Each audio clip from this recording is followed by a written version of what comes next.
Thank you, Voice. Good morning, everyone, and welcome to this final session of this amazing conference. I've got a couple of messages before we make progress.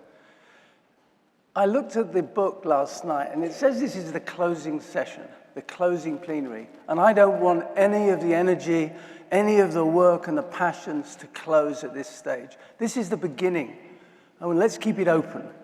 And as I said to you at the beginning of the conference, let's spread the word. All the people who weren't here need to hear what happened here. So, and my second comment is really think of this as a movement, not a moment. Of course, we'll remember with great fondness the amazing conference that we had here in Ottawa. And my big thank you to our conveners, to the staff, to the facilities, to the city. But what we're doing here is part of a journey, is part of a movement. So a movement, not a moment. Or a movement and a moment, if you like. It's my great pleasure to ask a very good friend to ILA and to me personally to join me, Georgia Sorensen, if you'd like to come up.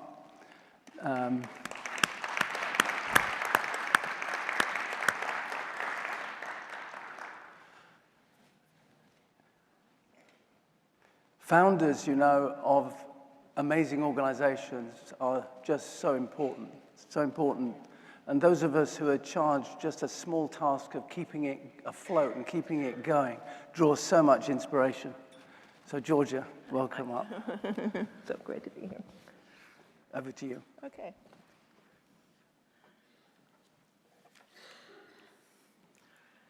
I love the people that stay through Sunday, you know, this is a real commitment, you know, so thank you.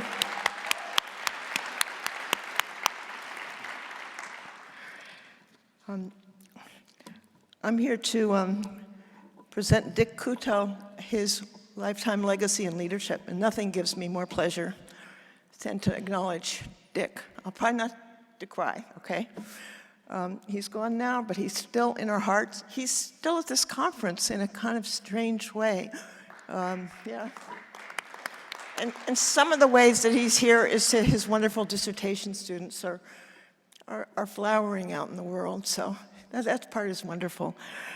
I didn't really realize this until I went to Dick's funeral, that he was a Marist monk originally, and went to a Marist school. And it sort of fits, you know, because he was a deeply thoughtful and intuitive and reflective person. But he never talked about religion at all. But he had that in him, and I was really interested to hear about that. You know, Dick, you can read about him obviously on the website, so I'm not going to just read you his history, but Dick earned his PhD in political science from the University of Kentucky. And for a long time, he was at Vanderbilt University, where he started a center that worked with health and leadership in the Appalachian region. And he would know everybody out there, whether they were rural doctors or nuns who were buying up the land so that developers couldn't develop it, or the people that were filling in mountains with their garbage, or clear cutting, or cutting the tops of mountains. He knew everybody, striking miners, that was in the Appalachian region. And one time, I have to say, Susanna, my daughter, she's right there, was about 10 years old, and James McGregor Burns, and I accepted an invitation from Dick to go see these folks that he had been developing over many years. And the thing that's sort of interesting about, I don't know if this is true or not, but Jim and Dick and I have zero sense of direction. In fact, Jim's philosophy was, if we think it's left, we better go right. And so, and his other piece of advice to me was always look behind you so you know where you came from and you can get back. So, you know, they had a theory that, you know, brilliant people, you know, have no sense of direction. I don't know if that's true or not. But at any rate, my 10-year-old daughter was with us, and she was sitting in the back seat. And this says so much about Dick, too. We'd be driving along. I guess Dick was probably driving. And we'd drive along, and we didn't know where we were going. And Susanna would be in the back seat as a 10-year-old. She has an incredible sense of direction. I mean, just totally different from me. And she kept saying, turn left, turn right. And we totally ignored her. She was a 10-year-old, you know. We should know where we're going, right? So finally, she said, turn left, just like that. And Dick says, we better do what she said, you know? And so Dick noticed that Susanna, as a young person, had the requisite leadership skills to direct this group of people. When we turned, and we got there. So I always loved that about Dick, because I kind of ignored her, you know, frankly, thinking we'd figure it out. And that was sort of Dick all over. And we had the most wonderful time talking to all these people in West Virginia and southwestern Virginia. And it was, you know, a trip that Jim and I, at least, felt like it was one of the most important trips of our work on leadership. We didn't write about it, but we experienced it. Of course, Jim would get out of the car and talk to these striking miners. And one of the interesting things we discovered was that people in the region did not want federal intervention at any level. And Jim says, well, you know, West Virginia is funded by 85% of their funding comes from the federal government entitlements, you know, whether it's the striking miners or whatever. And that didn't sort of seem to matter to them. So that was a big wake-up call for us about how the country was really quite different than we expected. Dick, of course, went early was a founding member of the Jepson School of Leadership, which is organized to do scholarship and research on leadership. And it's a wonderful institution. I spent a year there with them, and so did Jim. So he was there for a long time. And then he came to the University of Maryland to help me write this book about Jim and work with students there. And it was just great to have him around us for a couple years. Of course, he was a Kellogg National Leadership Fellow, which is probably how I met him, maybe through Deborah Meehan, I'm not sure. But whenever we went to ILA, Deborah told me not to say some stuff, so I won't. But he was just in a really important part of ILA. He'd be one of the first people that we'd see here, and he would tell us what to do and where to go and what were we doing so he could tag along. And so he was really, really important part of the founding of this institution, too. Do we have any of Dick's students in here? No, okay. Oh, good, yeah, great.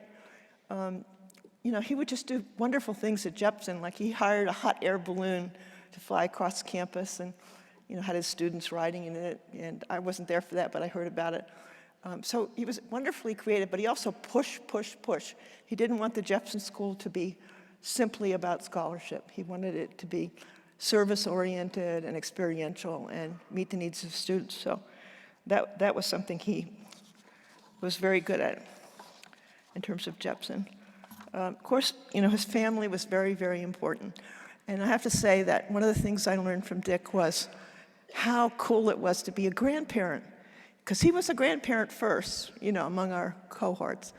And he would say, no, I can't do this because I got to pick up my grandchild from kindergarten and then we're going to go blah, blah, blah. And so he did teach me a lot about what's really important in life. And he was very mindful about what's really important. So now I have grandchildren, I understand exactly what he means, how incredibly special it is to have grandchildren. Of course, he was devoted to his daughter, Barbara, and his wife, Took, and we've been in touch. He left his books to the James McGregor Burns Academy of Leadership at Cambridge, which we were very grateful for. It was sort of the seed collection of our leadership library there. So with, you know, deep appreciation to Dick, and hopefully all of you will know what an incredible part of the founding of ILA was because of Dick's vision and his also, he must be a Taurus or something because he was very stubborn. You know, he just, when he wanted to get something done, he just kept at it until it got done. And the persistence and resilience were incredibly important parts of his character. So it's a great pleasure to honor Dick Couteau as a Lifetime Leadership Legacy. I'm sure, he wasn't a person that chased honors, but is someone that we honor greatly. And I'll be giving his certificate to Took, who lives near Richmond, and Barbara. And I want to thank you all for coming to acknowledge him. Thank you.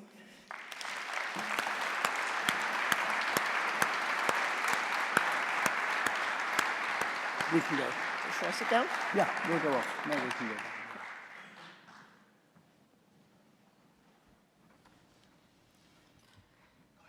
Every year at the Global Conference, the ILA Leadership Education Member Committee hosts the International Student Case Competition for graduate and undergraduate teams.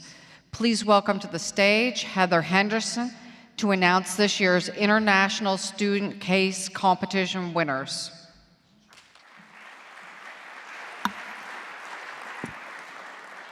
Good afternoon, everyone. What an amazing conference and an amazing case competition. I won't speak more than a few words and announce the winners, but I would like to, on behalf of the Leadership Education MIG, first thank ILA for this wonderful opportunity for all of us to see the great work that these student teams have been doing. Secondly, judges, we couldn't do it without you, so thank you so much for your hard work and determination. And to all the participating teams, thanks for coming and enjoying this beautiful city of Ottawa. Now I will go on to announcing the teams. I'll start with the third place team, second and first. And just a note for the winning teams only, we'll do pictures third place team, second place team, and then the winning team. And I would ask you to come up on this side of the stage so we can do a quick photo where there's a little bit more space. So undergraduate teams. Third place goes to St. Thomas University, who spoke to and presented on the unspoken truth of no pain, no game regarding mental health issues for athletes. Well done, you guys.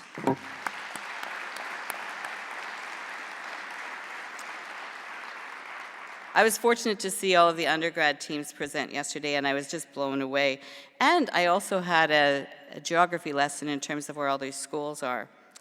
Second place goes to Christopher Newport's Silver team on optimizing local leadership for effective refugee integration in Germany. Congratulations. And if our first place team can make their way up to the stage, Washburn University, speaking on a mountain of misfortune, understanding irresponsible consumption and disposal of India through the lens of leadership theory.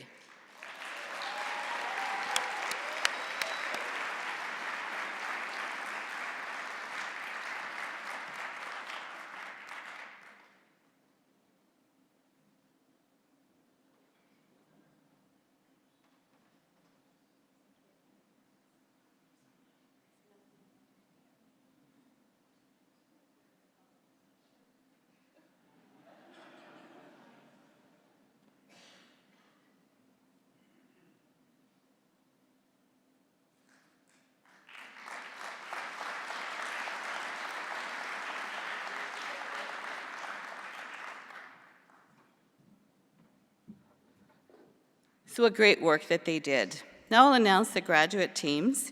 And so again, I have my phone up here so I can read the winners in order. So third place goes to Robert Morris University, Climate Migration, Leadership in Crisis. Congratulations.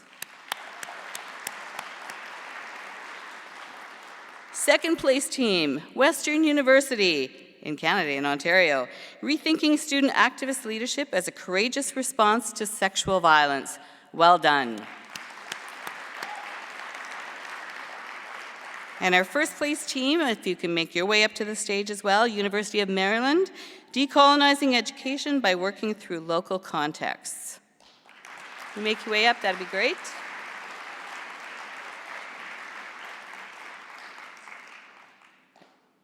Okay, I can't really see with the lights. Are they making their way up here? Yes? Perfect. So just a reminder, if you don't know too much about the case competition, the winning team wins $1,000, and each of the members of the teams receive 1 year complimentary registration for ILA. So what a great opportunity for them. I'll take this one last moment to plug that if you're interested in the case competition for next year, we're always looking for teams.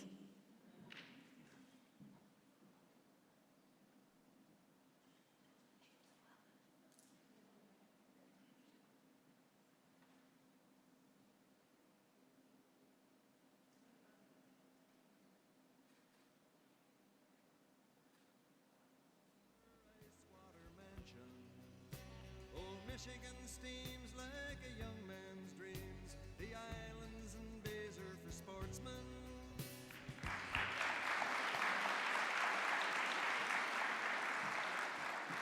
So thanks again, and well done to all of the teams. Again, thank you to ILA, thank you to the judges. If you want to judge next year, bring a team. Wonderful. Thanks so much. Please welcome to the stage our Sunday plenary keynote, Danielle Hinkle, and moderator Ingrid Richter.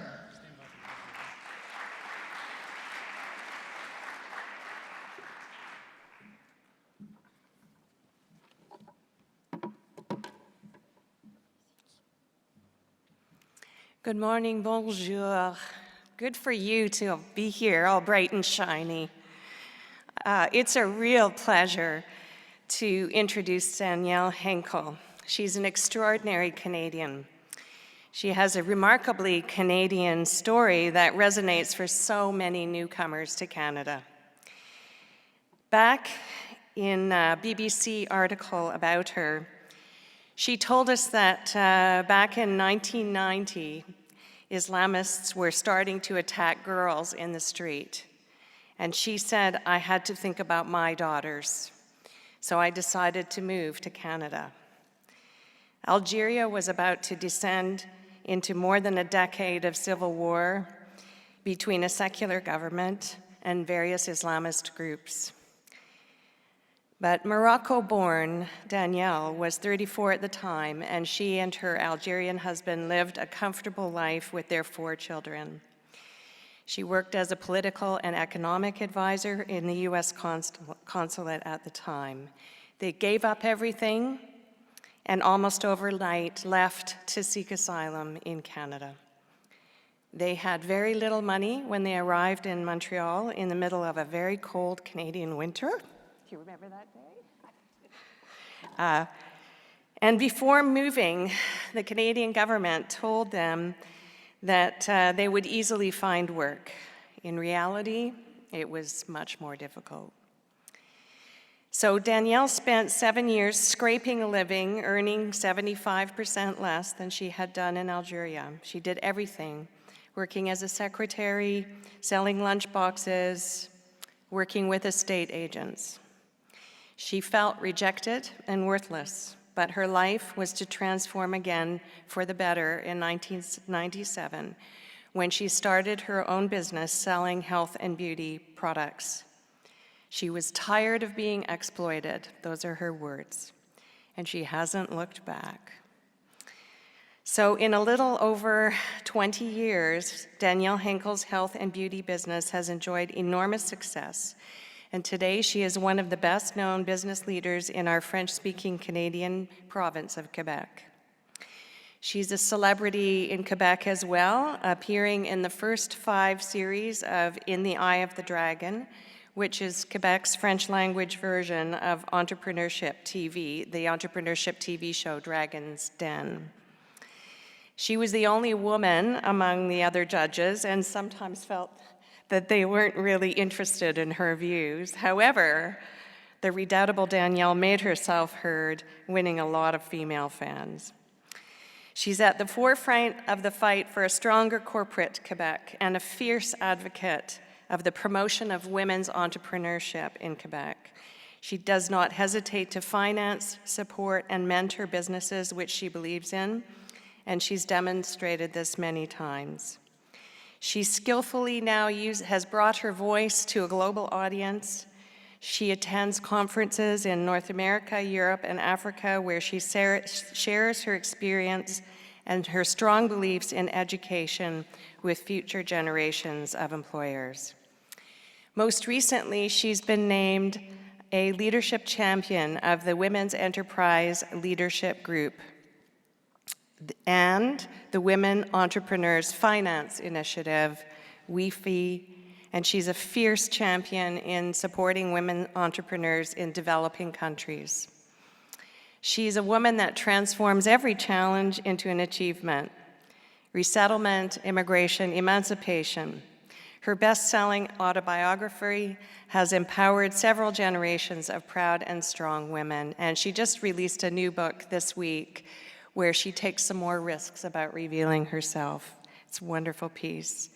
She's a mother of 4 and a very strong family woman. She manages her business with the help of her children. While life has not always been easy for an intuitive entrepreneur, her obsession to create a softer, more caring world remains. Danielle feels that you always have a choice about your attitude. Even when things that you can't control happen, you can always choose how you react to them. Please join me in welcoming our esteemed guest, Danielle Henkel.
Thank you.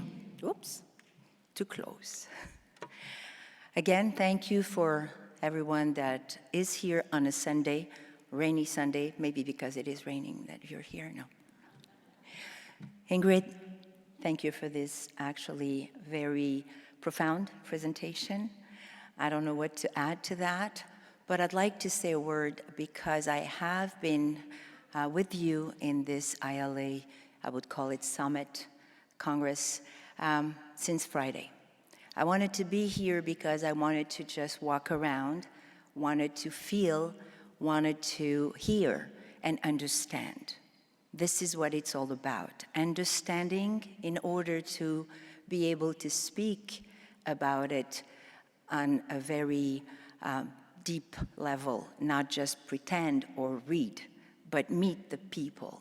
Everything is about people and dialogue and communication and feelings and understanding each other. So I wanted to thank one dear friend of mine. It's because of her that I am here today. She came especially to be with us. Her name is Habiba Shakir. She's right here. If you want to stand, Habiba, please. Thank you. Thank you. I wish to thank also, and this is not just the normal thanking, I really truly appreciate the trust, because it is all about trust. It's not because I am a public personality that I should or could be with you, and having this opportunity, I'm humbled to speak with you, not to you. And her name is Cynthia. Cynthia, the CEO and president of ILA. Cynthia, please stand and turn around. That will be lovely. I know everyone knows you, but amazing. A man that I didn't know prior to being with you, a man that I find so deep, so keen, so kind, and has so much expertise and experience. And I feel already privileged to have met him, to have exchanged conversation and words with him, and I hope that we will remain in contact. Mr. Mike Hardy, please, if you would like to stand. Where are you? Mike, yes, thank you. So many people I would like to thank. Jennifer, Joanne, right there. Yes, Joanne, you are such a character, my God. Yes, love women with that kind of power. I'd like to, Veronica, a young woman. She is impressive, amazing. She will do great. She will teach great things to the younger generation. And of course, my husband, Mark. Mark, he hates that, but please, please.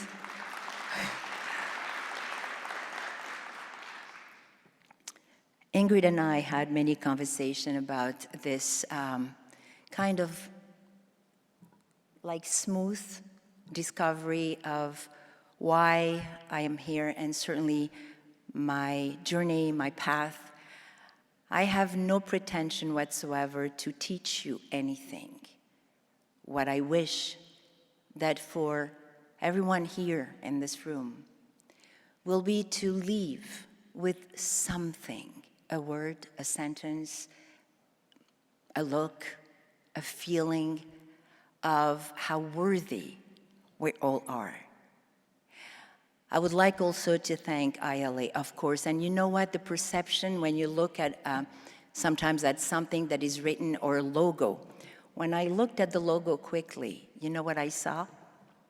I saw an L, Lila, and I thought, L like loud, Loud International Leadership Association. You need to be louder. We need to discover you more. You need to, each one of you and us, carry your message. Academic is very important, but reaching out to countries that do not have the privilege, the luxury to know everything you're doing, I think this is very important. Thank you.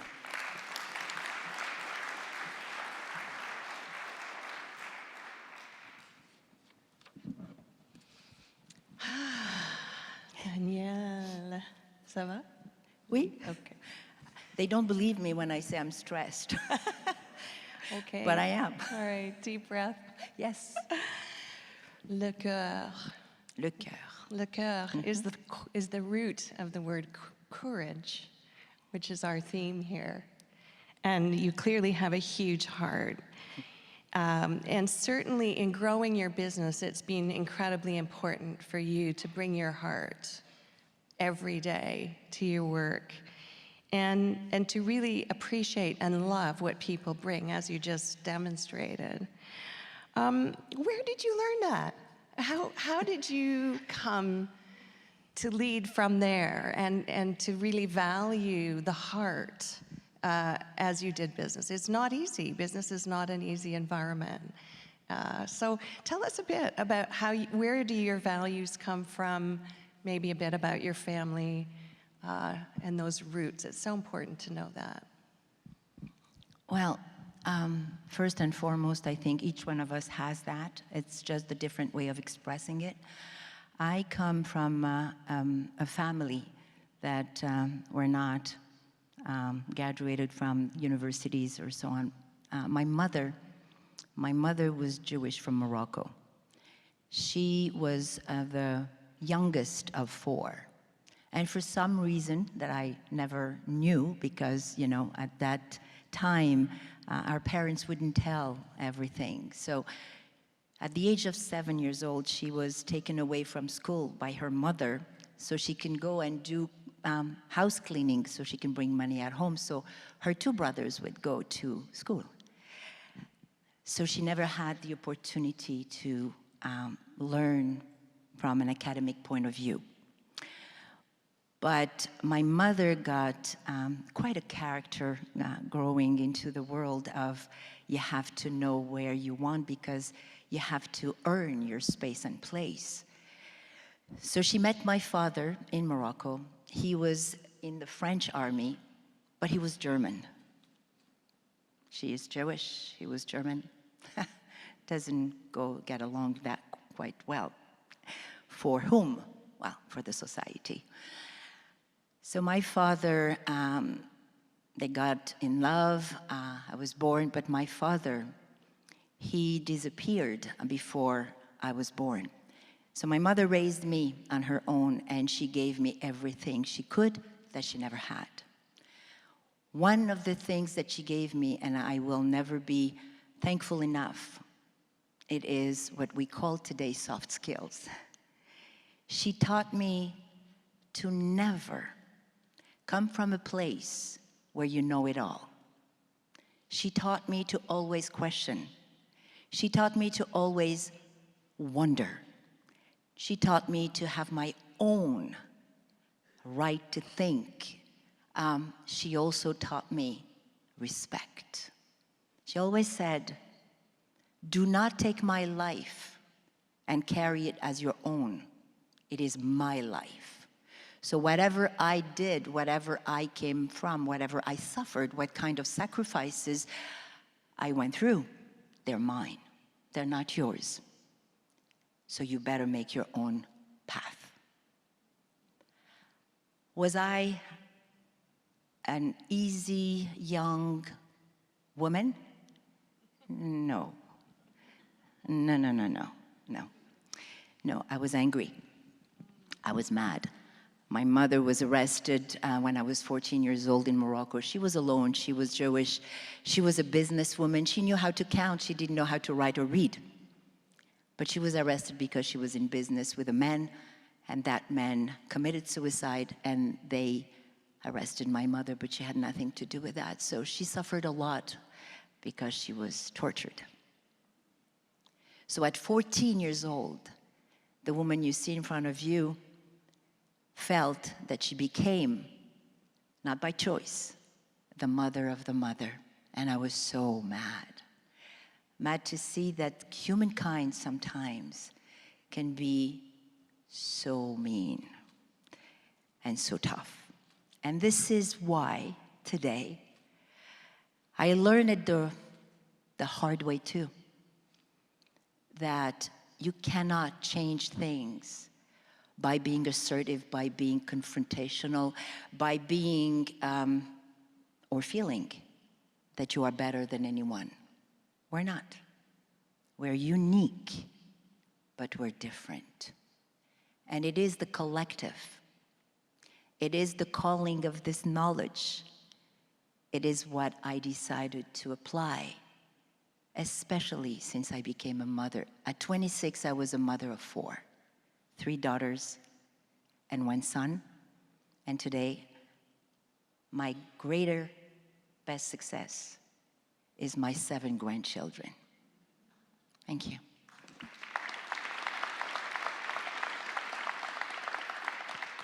You're such a light and a force, Danielle, and I think when your kids watch you out there in the world, they might be so proud as well.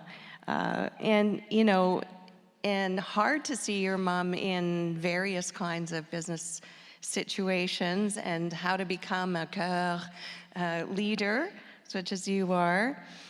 And we just saw these wonderful people in front of us, so successful in their early academic work. And we were talking about what business leaders need to learn, such as these young people and others in the room. I wonder, what do you feel are the best kind of questions and pathways that young people need to be pursuing now? You speak often to, you know, women about this, but in general, what kind of pathway, you know, do you think they should follow? You might want to comment on what you've told your own kids in that sense, but yeah, what should we take for our children from your experiences? Well, your association is called the Leadership Association.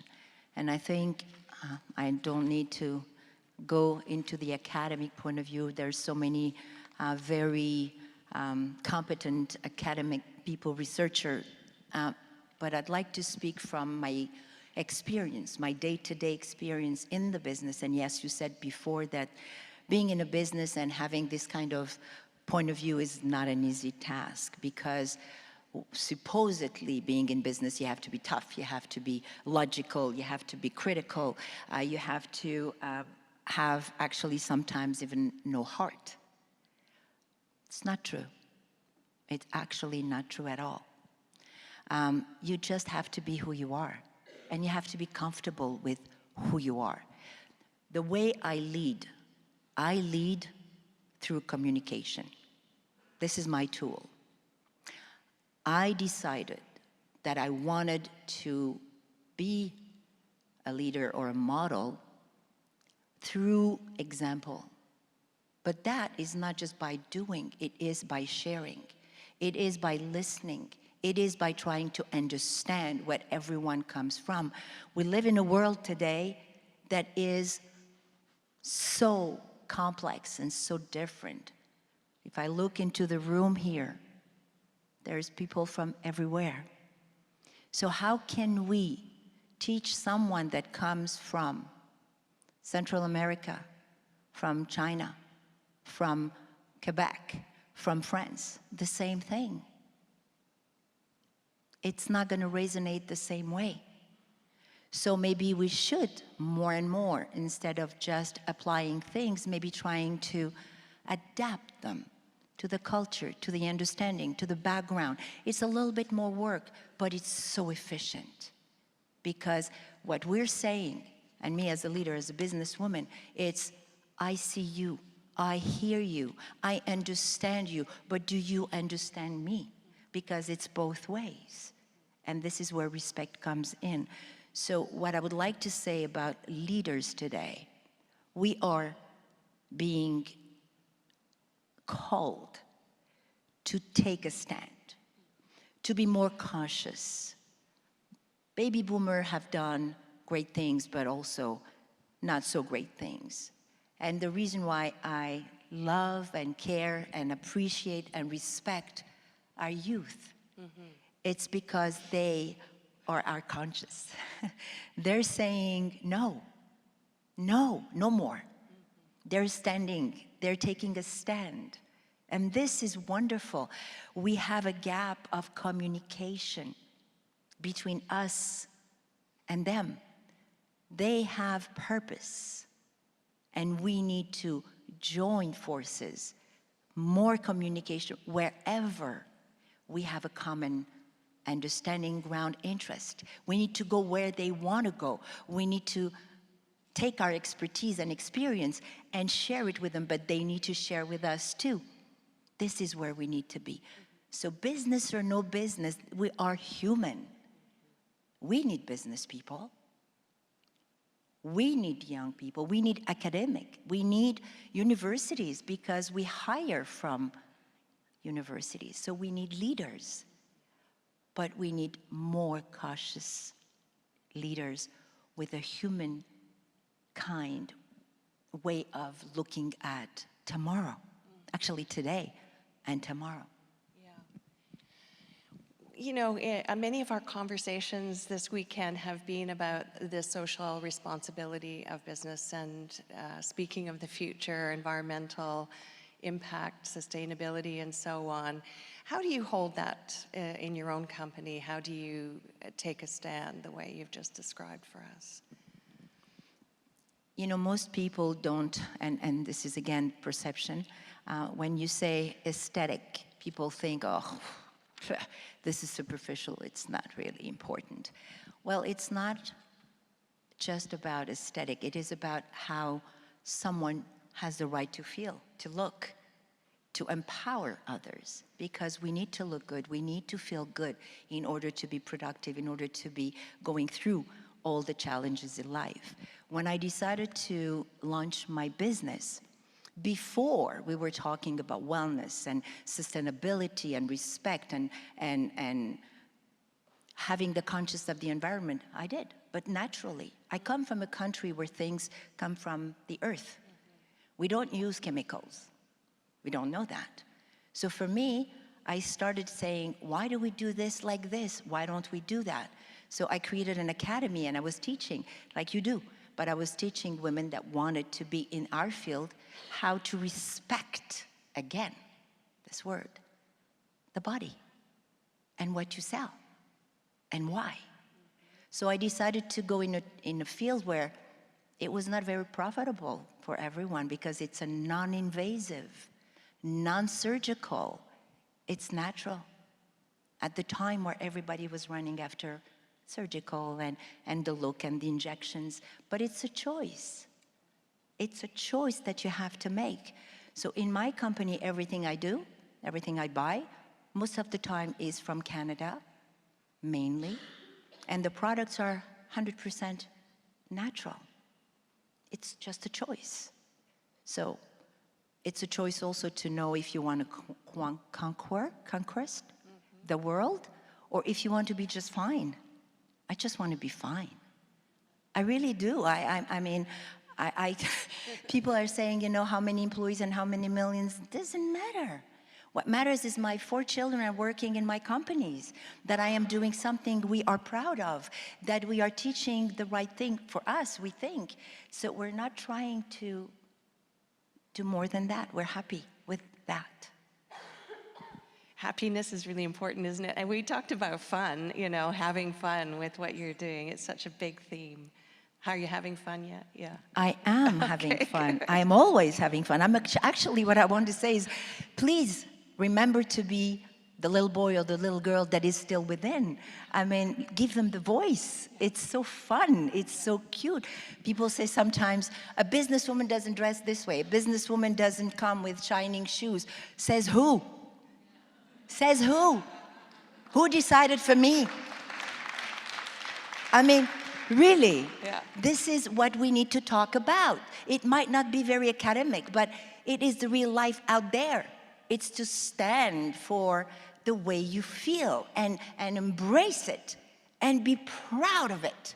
There's nothing not to be proud of being a woman and looking good and smiling and saying to someone else, you know what? You're beautiful, I adore you, you're lovely. And hugging.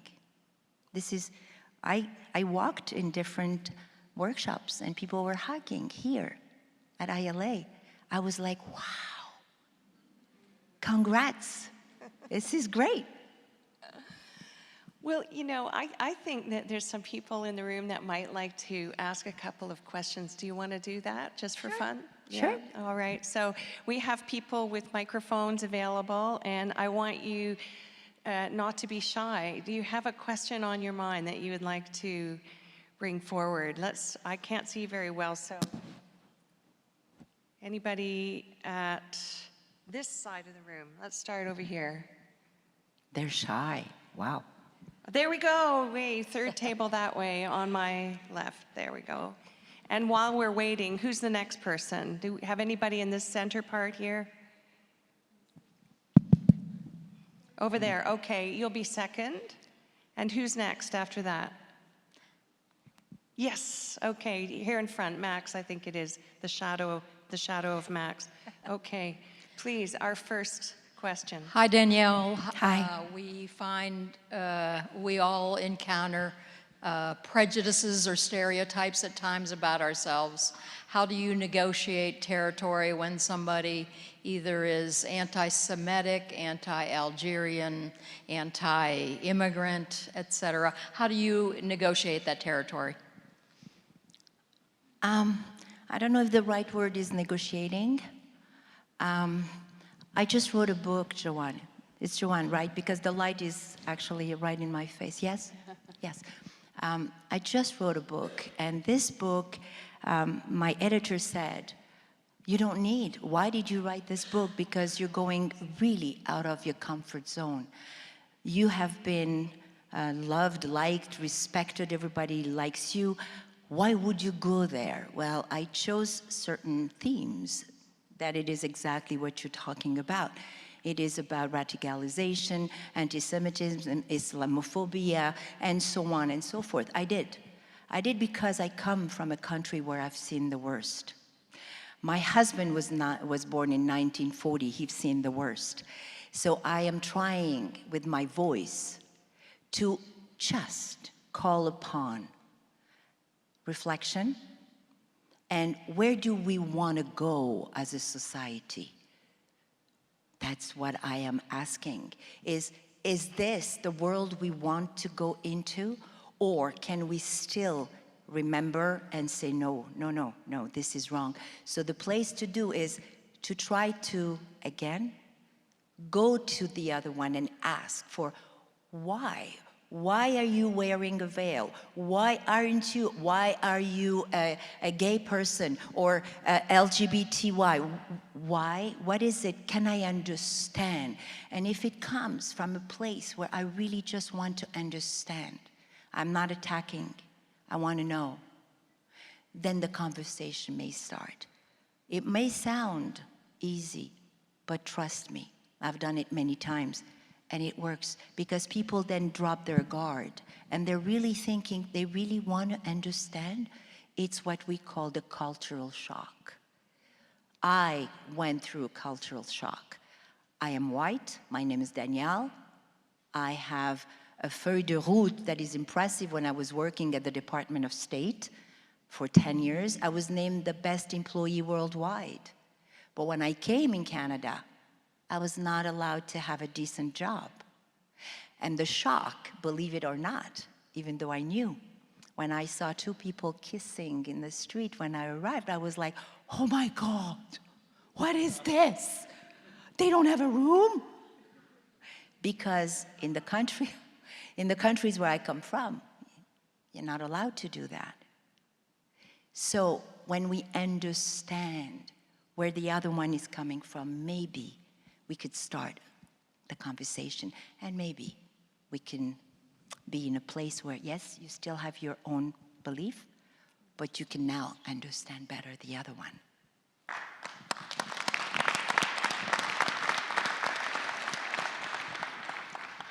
Hey, Danielle, I'm here. She's just here. Yes. Right here. Thank you so much. I was wondering if you could share with us the importance of your support network.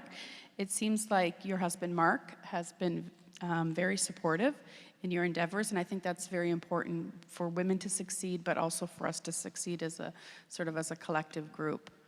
Can you just touch upon that? I couldn't. I'm The- sorry. oh, sorry. There is so much resonance.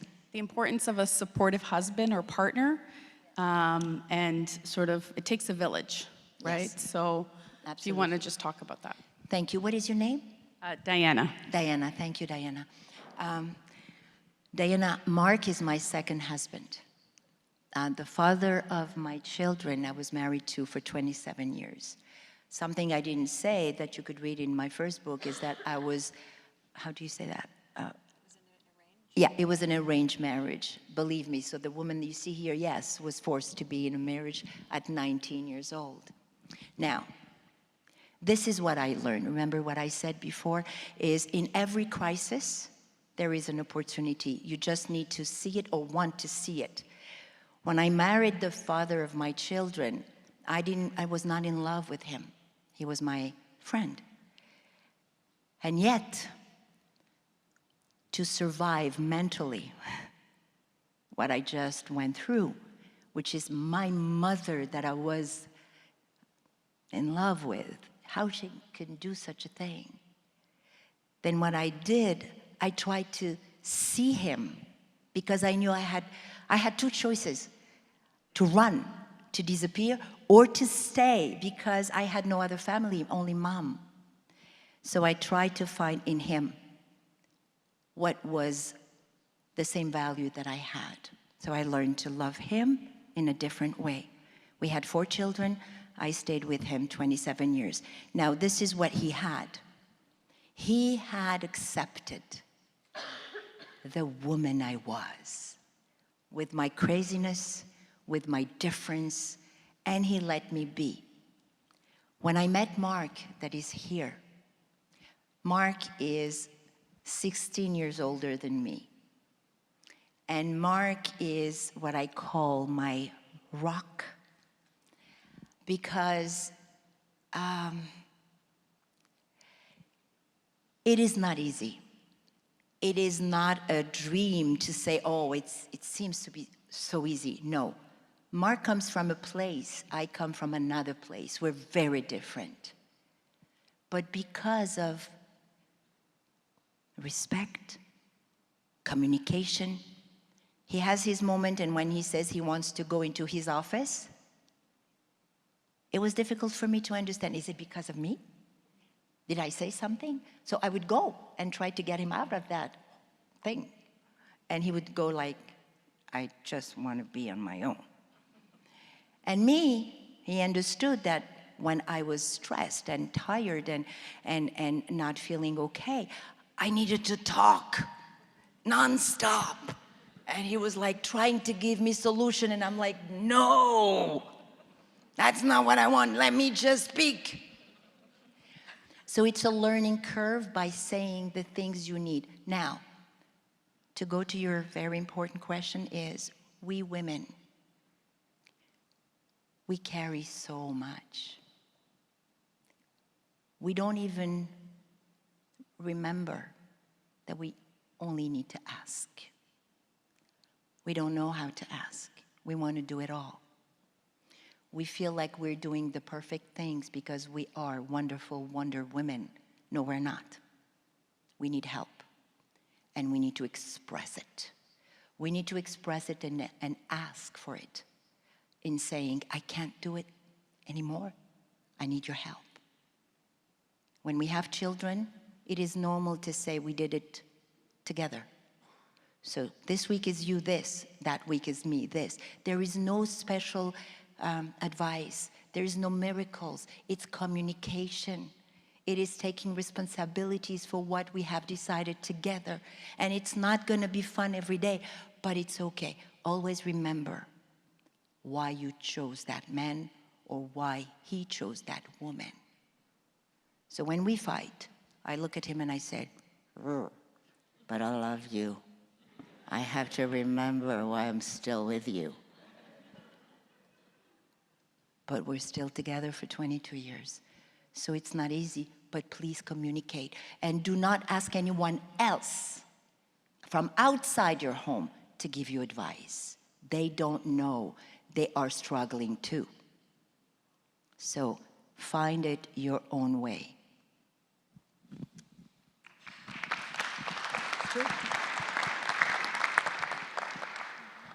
All right, this will be the final question unless there's somebody else. Yes, here in front? Okay, so Max, and then that will be our final question here in front. Okay. Oh, okay. Danielle, thank you for sharing your wisdom. My question is, how do you build an organizational culture that puts respect and dignity at the center? My sense is that that's what you've done, and how might others do it as well? Thank you.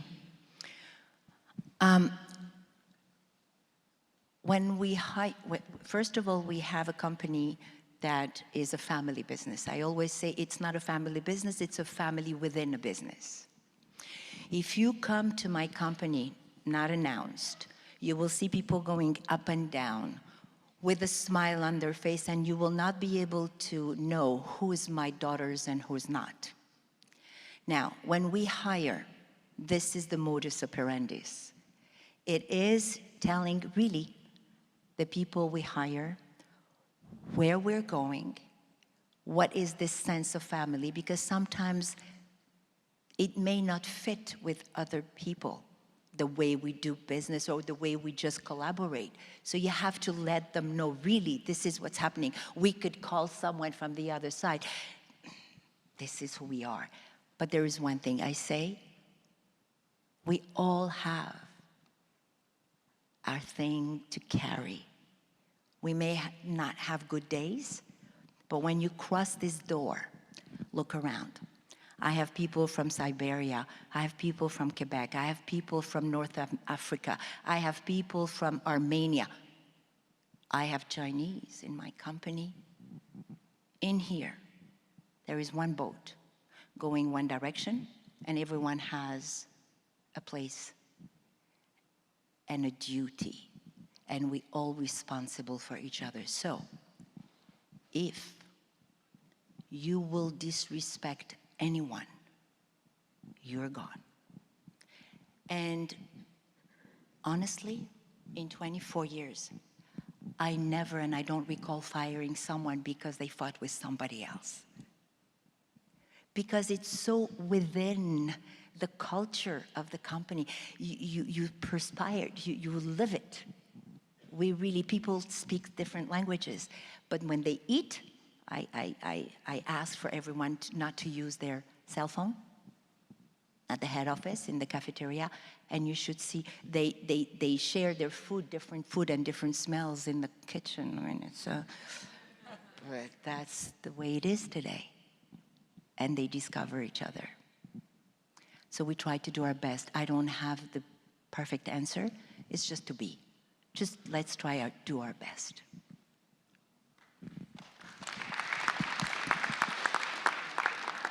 Dernière question, last question. Yeah. Please say your name. I'm Georgia Sorensen. Where are you? I'm sorry. Yes. They're Yes, here. Georgia. Yeah, Yes. Yeah, I know Thank we're at you. the end of our period, but I just want to say that, you know, I have some health challenges, as everybody probably knows, but 2 times in this conference, I was having difficulty, and you just showed up. I didn't know you were the keynoter, you didn't know I was the founder, but, you know, you just showed up in front of me and helped me. And it was so incredible that you were managing the kind of whole room, you know, but you noticed someone who had difficulty. I can't wait to read your book. Thank you very much. Thank you. Thank you, Georgia. That's a wonderful way. Thank you. Thank Wonderful you. way to close. You know, Georgia, if I may, you see, you are the perfect example. We are at ILA, and it's everywhere the same. You, with one idea, a purpose, a strength, a resilience, a perseverance, you created this, right? So it is possible for each one of us to do whatever they feel it's right to do. But if I did what I did, it's because, first of all, it is totally normal and natural to do that. Second, it's because most of the time, people would do the same thing I do, but they just don't want to look awkward. I don't care. Madame.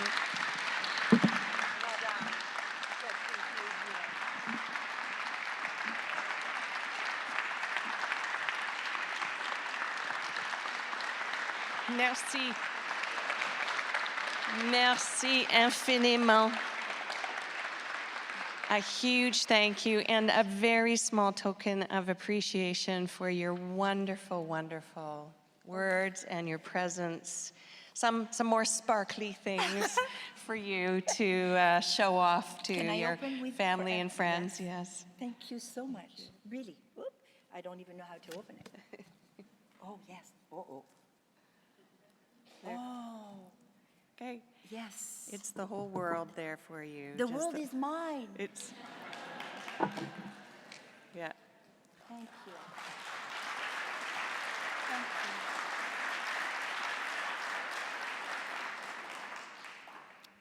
May you always be blessed, and I will not stop talking about you and everything you're doing, and please do not stop doing what you're doing. We need you all. Thank you.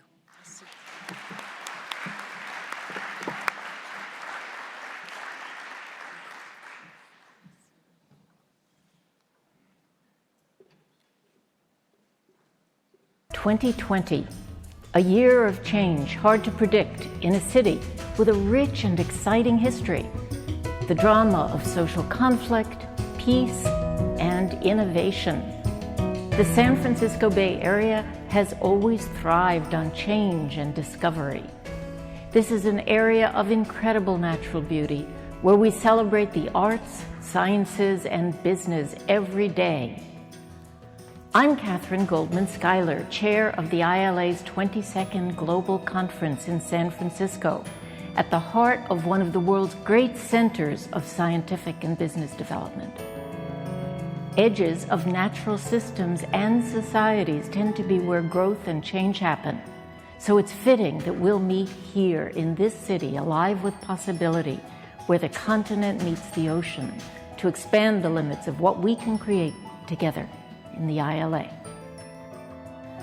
Human beings have created so much that is wondrous, powerful, and beautiful. Yet we continue to be fearful, tribal, and violent toward one another. That's another meaning of edge. We seem to live on the edge of innovation and destruction, the edge of what we dread versus what we dream. Come, join us in San Francisco as we explore leadership, the ways that we lead, and what we expect from leaders. Together, we can create differences that make a difference through leadership. We know that throughout history and still today, some leaders accumulate power, build their egos, and make others suffer, advancing their own interests. But we also know that people around the world are inspiring us to act individually and collectively in ways that nourish one another and our planet. In and through the ILA, we can take action to move towards a healthy planet and a world that works for all. I want to introduce you to our program session chair, Tom Sechrist, who brings decades of experience leading in both academia and business. On behalf of the Program Committee, I invite you to develop workshops, panels, and presentations that share your thinking on some of the top questions facing leaders across the globe. How can we transform the conversation on wicked problems like climate change, shift public discourse toward listening to each other with respect, contribute to the creation of organizational cultures that enhance life, commerce, community, and continued growth? Think of the possibilities for exciting proposals for our program in San Francisco. And here are some of our colleagues describing how they are expanding our knowledge and practice at the Edge. I work with leaders, including scientists, across Asia, Europe, and the Americas to better influence and build commitment. I run workshops for Asian women based on my experiences working in Fortune 100 companies and my research on Asian women corporate leaders. My program enhances bicultural leadership effectiveness.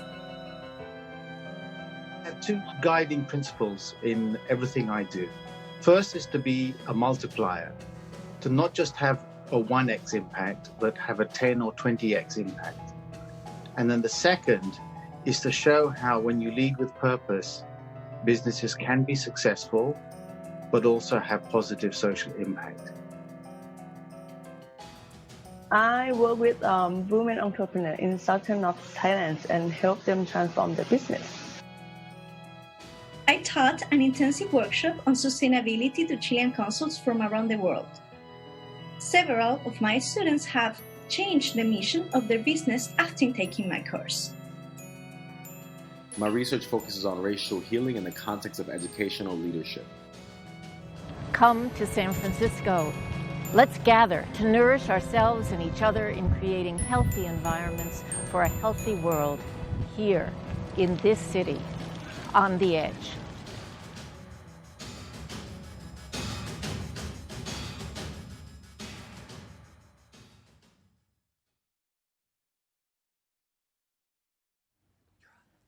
Please welcome to the stage the ILA Global Conference Chair for 2020, Catherine Goldman Schuyler.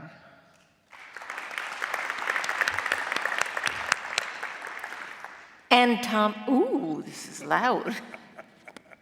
Hello, let's see, I have to calibrate. And Tom Sechrist, our program session chair.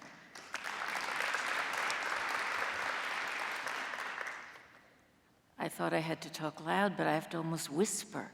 So first, I want to say, hasn't this been wonderful this year? I really want to thank this year's coordinating team of chairs, Ingrid and Dinah and Glenn. I know they'll be thanked again, but I want to thank you. And this is our conference, right? This is our conference. We want to carry forward the spirit that has been here, that you've helped have been here, of remembering the First Nations. Our country hasn't done that very well. Our country hasn't done that at all. let alone very well. So we want to carry that forward. And also this sense of the spirit of wholeness, of connection with the earth, with being part of nature instead of the role of leadership to be over nature.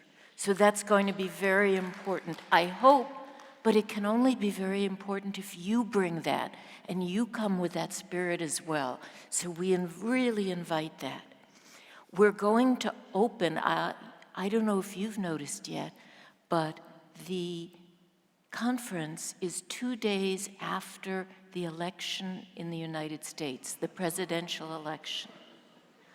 What a time to hold a leadership conference, right? So we are going to open with a pre-conference day for those who wish to come that will be convened with Otto Scharmer and Angel Acosta, who is a past chair of the youth community here, working together on collective healing. And this is Otto's words: collective healing, transforming structural violence and archetypal grief to act for our future now. So recognizing the feelings that we'll all be bringing at that moment, the history and the structural issues, all of them, and confronting that and acknowledging that and looking at how do we move from there to action as a way to begin the conference. And if you know Otto's work, it doesn't mean he'll be speaking at you. It means we'll all be working together on that, and to include those at the margins and to see how can we, as an organization, represent that. So we will also, in all ways that we can, be bringing spirit, asking you to bring spirit, knowledge, and action. Bring your projects, bring your research, bring your ideas, bring your dreams, and we will see what we can all create together. So I look forward to seeing you again in about a year.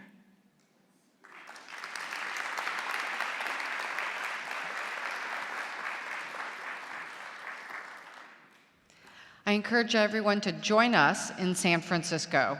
But before we leave today, it's a tradition at the ILA Global Conference that we close with a shared experience, weaving together what we've experienced over the past 4 days, Please welcome our Ottawa Conference weaver, Laura Osteen. Greetings and thank you. It is an honor to be here and to close a conference but begin next steps, Mike. I appreciate that immensely. I stand here and I start with 3 thoughts of gratitude. The first is to the Algonquins and the indigenous people of this sacred space. The second is to everyone who has made this gathering happen, from those of you who were presenters, to those of you who volunteered, to those of you with technical expertise that made this all truly possible, and to all first-time ILA members. Your choice to be here is our future. Thank you.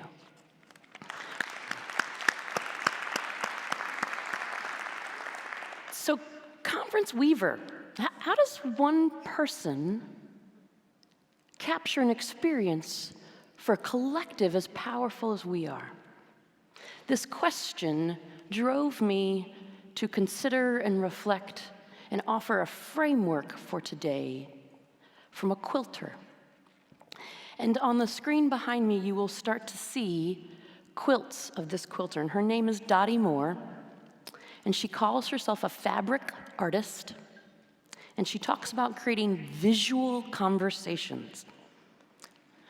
What I'd like to share with you are words of her creation process, because I believe they help us understand how each of us weaves and creates our own quilt, not that I could stand here and share one quilt for all of us. She says this about the creative process. Each quilt begins with a longing. The muse knocks at my door, lays cloth, paint, and thread at my feet, and then fills me with a deep longing that makes it impossible to resist the invitation to swim in the sea of possibilities. I set my intention, I listen to the quiet voices inside, I make connections and begin the process of choosing. Paint is brush, swirled, sponge, stroked onto cloth. I cut, pin, paste, layers, stitch, and quilt. Intuitively, I follow my heart. Without the use of sketches and patterns, I allow the surprises to come. I respond and surrender. I am searching for an expression that is uniquely mine.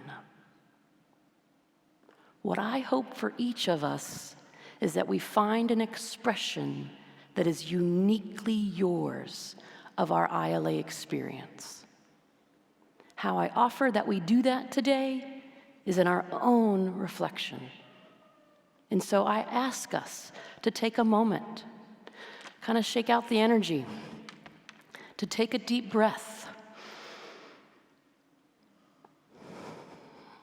And what I would like to do is walk us through some highlights and moments. And as we do this, I invite you to insert and to create your own narrative, your own threads that emerged through this experience.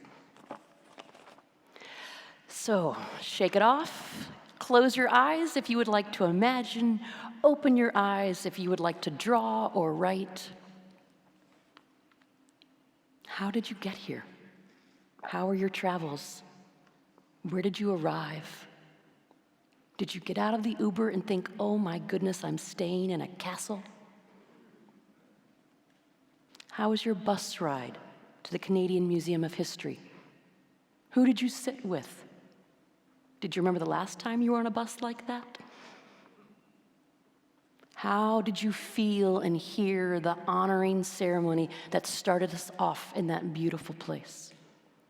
Who did you see across the room that you ran to? Who did you wonder who was there? How was there a moment of awkwardness when you might have gotten there by yourself and thought, this is a large room of people? What lessons of authenticity and presence did you take from the opening plenary? What sessions did you choose? How did you find the room? When did you realize the farther you walked from the lounge, the more you would lose Wi-Fi?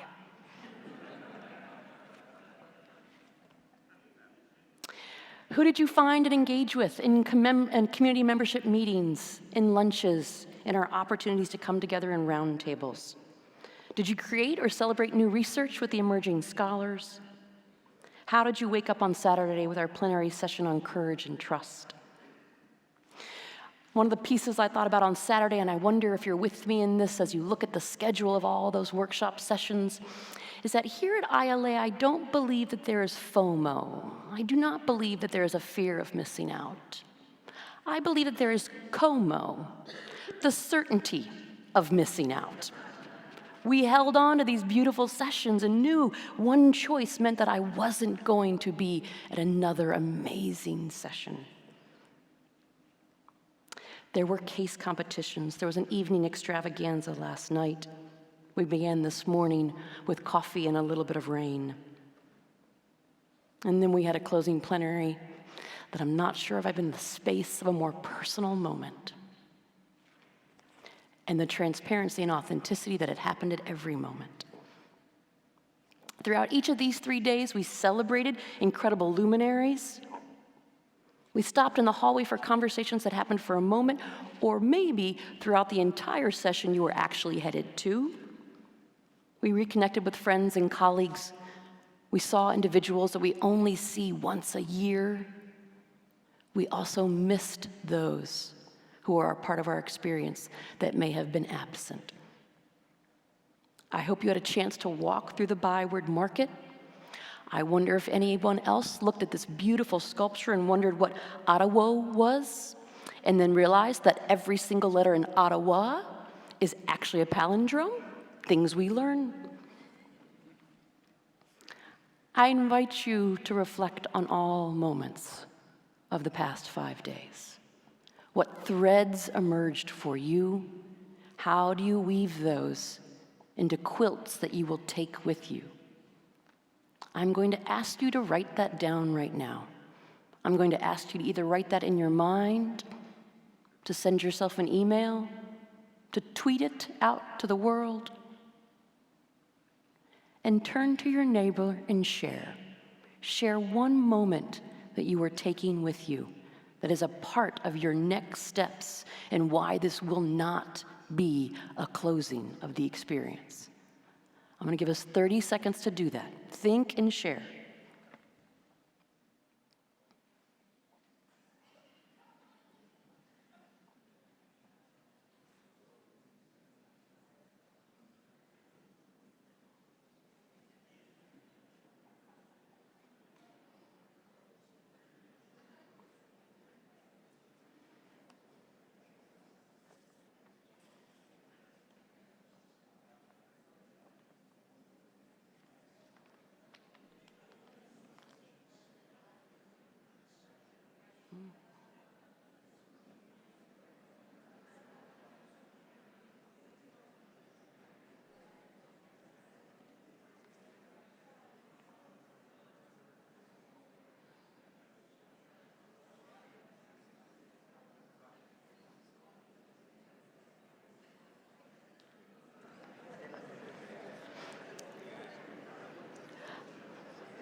I want to thank the incredible colleagues who taught me this next strategy in the workshop that I went to. If you can hear me, please raise your hand. If you can hear me, please raise your hand. Thank you. Again, one of the threads that I am taking from this conference is that strategy I learned this week. In closing, I'd like to share 2 threads that I am taking with me. One is without a full process of reconciliation, our historical and current individual and systemic pain will emerge and re-emerge constantly in our systems and in our bodies. We must be more intentional with focus and clarity on healing from our past and present. The recognition of that is we even misstep in the moments that we seek to honor. How do I lean in to that understanding to listen with greater hope and sense of possibility? The second, I had a highlight. I now have a second highlight moment of incredible, and that is Georgia, when you stood up and gave Helen such love for the reality of who we are. But my first, do you remember when Nancy Adler was honored and then honored us as a part of getting her honor? Do you remember that?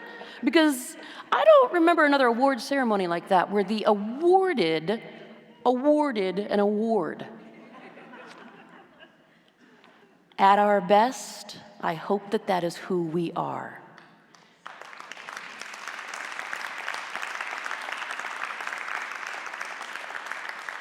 We are coming together to share our gifts and gratitude of each other in order to be our best selves. I wish you great travels and great adventures. I wish you quilts and weaving that are reflective of your experience and responsive to the longing that brought you here. Thank you.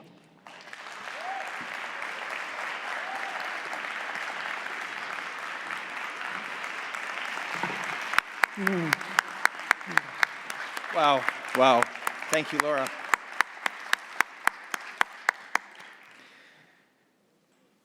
So we stand here at the end of our time together, and I have a sense of immense gratitude in this room, and we feel it more than I think every one of you. We stand here with a lot of humility, knowing that so much of the work and the inspiration and the essence of the experience that we've all had was created by so many others that deserve our gratitude. So we're going to share some of that here today. We stand also in awe and with gratitude for all those award winners, for the case competition winners, and all of you that chose to come here to share your research, to share your practice, and to share your human experience. Thank you. We're grateful, we are all grateful, I know, for the plenary speakers each day.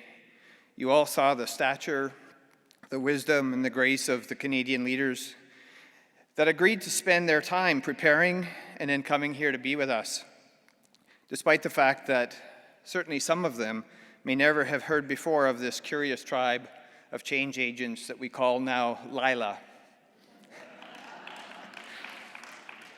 So those are the people out front that we all have gratitude for, but they're, of course, a beautiful crowd out back.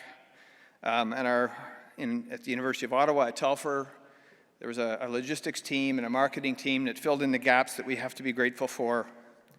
And there were so many others, volunteers, the students, that helped us get from room to room when we were lost. So thank you to all of them.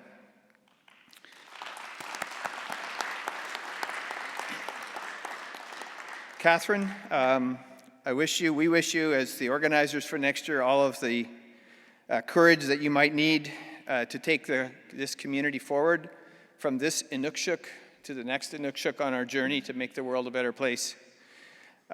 So good luck with, and always know that you can call us back for any help. I think we actually think we might want to do this again, but we're not just quite ready yet.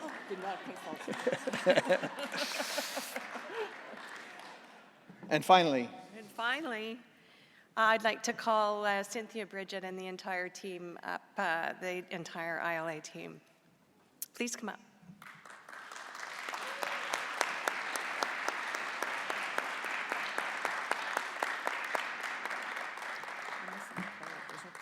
No. It's just a very small and humble thanks to this entire team and a public acknowledgement that this show really does not go anywhere without a massive amount of back office effort. And we just want to totally acknowledge that along with you. Thank you so much.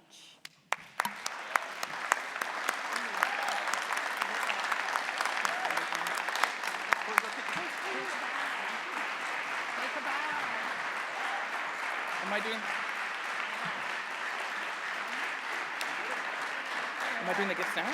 Yeah.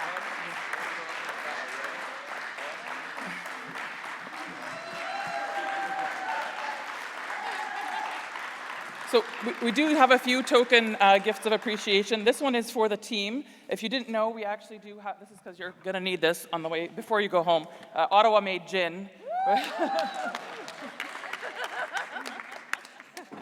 We said you're going to want a drink. And we wanted to also give something special to Cynthia and to Bridget, who have been an incredible source of, we've had bi-weekly meetings for 1.5 years to plan this, and they've just been absolutely incredible. And I wanted to also share, some of you might have seen me walking around with gift bags for some of our other plenary speakers, and I just wanted to share that we've been giving away these chocolates called, it says, Welcome to Canada. They're made by Syrian refugees that have come to Canada and started their own chocolate company, and all the proceeds go back to help support more Syrian refugees. So we wanted to give that also to Cynthia and to Bridget. Right. So thank you, everybody. This concludes the formalities. I do want to remind you there's still a post-conference session that's going to be fantastic, and there's room for you to join if you'd like. Just wave your hand, Jean. So thank you, everybody. Voilà, c'est ça. Bonjour, bonsoir, au revoir. Bon voyage.